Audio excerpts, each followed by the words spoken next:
Well, there you see it. Oppenheimer was the big winner at the 96th Academy Awards last night. The biographical thriller receiving a total of 13 nominations, and he won 7 Oscars, including Best Picture, Best Supporting Actor for Robert Downey Jr., his first little gold man, Best Actor for Cillian Murphy, and Best Director as well for Christopher Nolan. Richard Crouse, I'm sure, was glued to his TV watching it as it was happening last night.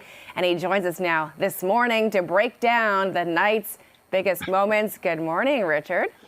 Nice to see you. Thanks for having me. Nice to see you, too. Let's start with the coronation of Oppenheimer, because I think there was a lot of buzz about it, and it was almost expected. So I'm guessing you were not surprised they got that many.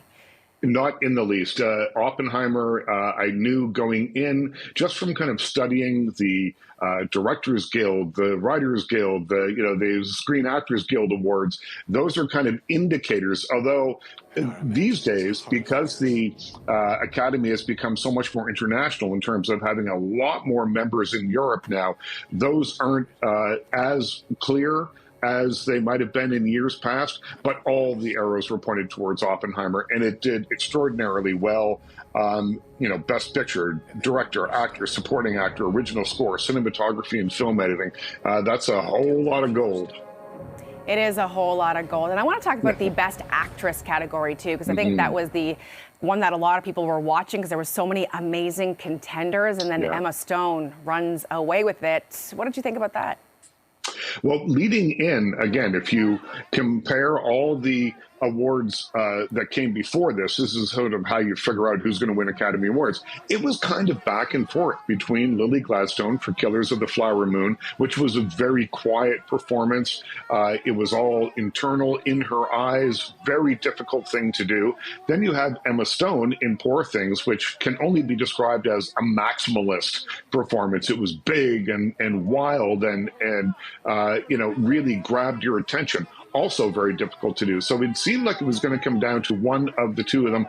The indicators were pointing towards Lily Gladstone, which is why I think Emma Stone winning last night was really the only night's or the night's only big surprise. Everything else kind of went the way that the handicappers were thinking, but that one surprised people. And her second, too. I mean, that's quite the achievement for such a young actress as well.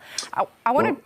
She's taking chances every movie that she puts out, so that's why she's reaping the rewards now, I think. She is, for sure. She had an amazing performance alongside this next gentleman I want to talk about, Ryan Gosling, London, Ontario's native son, because what a performance last night he put on. And there you see Slash, too, making a special appearance.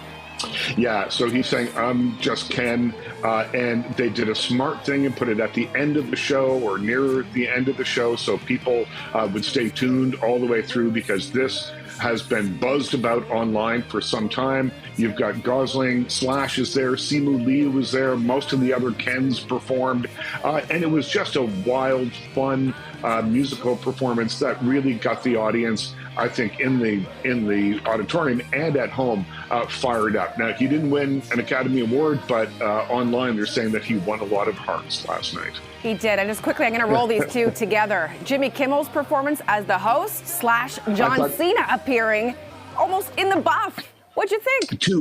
To hand John Cena almost naked to hand out the best costume was, I thought, an inspired choice. I thought he was really good.